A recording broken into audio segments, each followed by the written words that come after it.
Chet men. Kote blak ap soti la men. Go dil jodi a pou m'fè men. Non ti pap nek achton moto la men, ya pran pol, sel lik chauffeur, sel lik bay. Men mi a fè taxi men. Si blak vini la men, pa kache djou. Mare blak nou ta pran pol di nap sorti men pou mi chay depoze yon kote. Ba les am men pran moto a men. Awe sa va yon nan pi yam dek a fè sa nan men. Ma espere blak.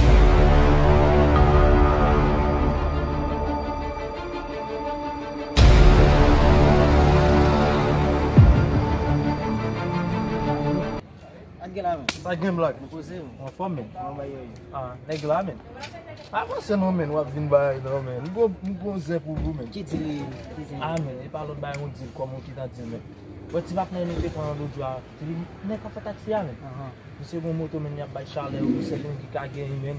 Na fon jan men, na pe misye, na di nou bay tel kote kon nou ven nan wot la men. Zam moun kon nou to adan men. Di moto perdi men. Pa yon chwa. Ou konese boase mi, boase na boase men. Moto perdi. Mwen mwen sa an kon men. Fos sa an fwa men. Nou se kade ya, nou vye de ya. Mwen cheke misye men. Fagre an kon. Shit men, jodi a pa gen boase menm nan la ria la menm non men. Chat. Pa kon sa pou m'fè men. Dep matem kampi la mpa jen yon moun men. La ria pa pou mwen jodi a menm non men. Shit men. Fè lem male. Lem propose toujou mwen men. Wow. Mwen gen let m'achete, mwen gen bay pou mpote pou madame piti, se mboko fè la ria.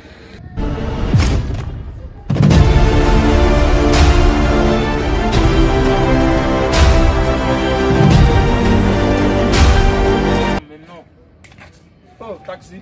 Kage la? Kage la taxi mwen. Yo koumye kon pa la gim nan gad? Nan gad ou wale? Nan gad batis oui. Bon konen 500 goud men? Nan gad oui. Ou menm sel di wale? Nou de a oui. Ah non, nou de nan pay 700 goud. Pase nou konen on pren se 500 goud. Kom si pou ya monte net konye? Ah bon konen gad. Nan bon nan mabot 500 goud. Nan gen nou.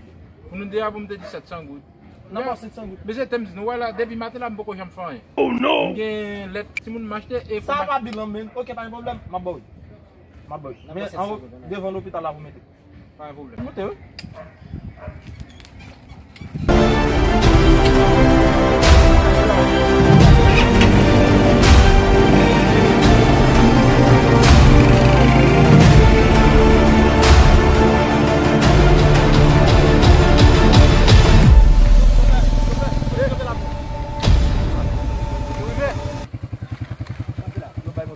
Fè nou la mesi. Fè retourne kon Natalia. Kou men. Si Michel kou nan ale men.